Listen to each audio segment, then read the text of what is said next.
The Lake Chad Basin, comprising northeast Nigeria and the borderlands of Cameroon, Niger and Chad, serves as a crucial strategic corridor for militant groups. According to the Africa Center for Strategic Studies, it is the third most lethal area for extremist violence on the continent. The region comprises 19% of all fatalities linked to militant groups. Nigeria continues to bear the vast majority of militant-related deaths at 62%. Cameroon recorded a 51% increase in attacks over the past year. This was the first time the country reported more militant attacks than Nigeria in 2024. The past year has also seen a spike in fatalities in Chad after a sharp decline in the preceding years. The Lake Chad region has once again become the center of a major development in the long-running conflict between extremist groups. After years of tensions and shifting alliances, a new clash between Boko Haram and the Islamic State West Africa province, known as ISWAP, has triggered fresh concerns about the balance of power in one of Africa's most volatile territories.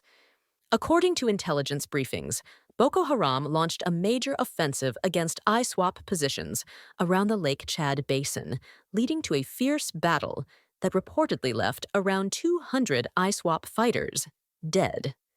Boko Haram, on the other hand, is said to have suffered very few casualties while also seizing weapons, equipment, and supplies from the rival faction. This confrontation is significant because it highlights how the conflict in this region is not only driven by government operations, but also by deep internal rivalry among militant groups themselves. For years, Lake Chad has been a strategic safe haven due to its maze-like waterways, remote islands, and difficult terrain. Armed groups use these areas to hide, regroup, move supplies, and launch attacks across Nigeria, Niger, Chad, and Cameroon. Any shift in control can quickly escalate into violence, and that is what appears to have happened here. Several factors likely triggered the latest confrontation. First is the constant struggle for territorial advantage. Whoever controls the islands and river routes around Lake Chad holds the power to move fighters undetected, collect taxes, or extort communities, and avoid surveillance from regional forces. When one group believes the other is gaining too much ground, violence becomes almost inevitable. Second is ideological competition. Although both Boko Haram and ISWAP operate under extremist ideologies, they do not share the same vision. ISWAP aligns itself closely with ISIS and sees itself as part of a global jihadist movement, while Boko Haram holds a more localized and often more extreme worldview. These differences have fueled their rivalry for years. Increased military pressure from regional forces may also have pushed both groups toward this confrontation. When government forces tighten operations in certain areas, extremist factions often take advantage of the chaos to weaken or eliminate their rivals.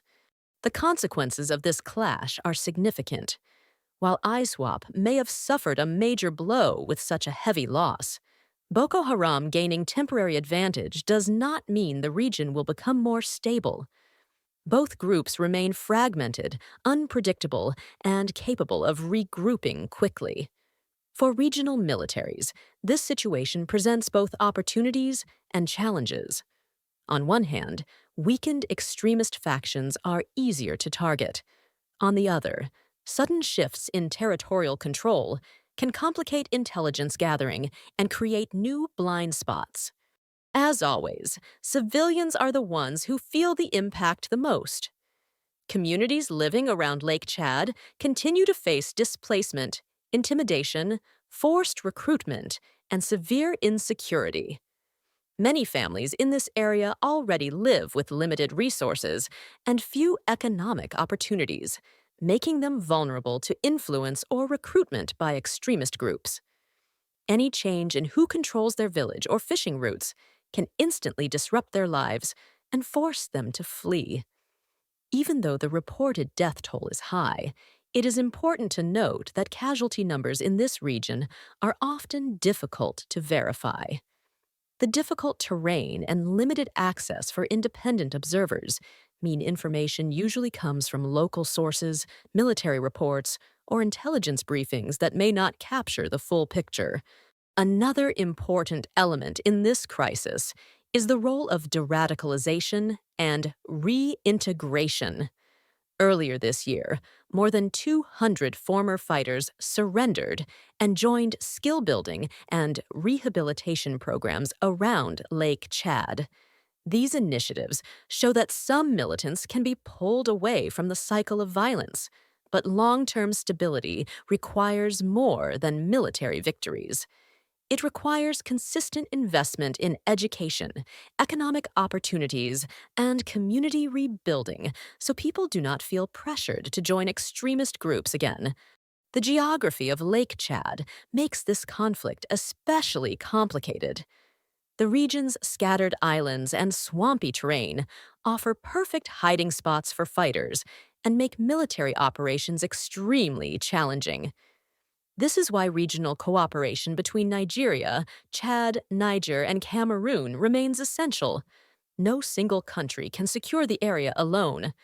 Over the coming days, analysts will be watching closely to see whether Boko Haram tries to expand into territories ISWAP has lost, whether ISWAP attempts to retaliate, and whether regional forces can use this moment to pressure both groups even further. The situation remains fluid, and the impact of this clash will become clearer as more information emerges. For now, what is certain is that the people living around Lake Chad continue to carry the heaviest burden of this conflict. Chronicle Updates will continue following developments and providing real-time, verified reports. Don't forget to like the video and subscribe so you never miss breaking news from Nigeria, the Sahel, and the wider region.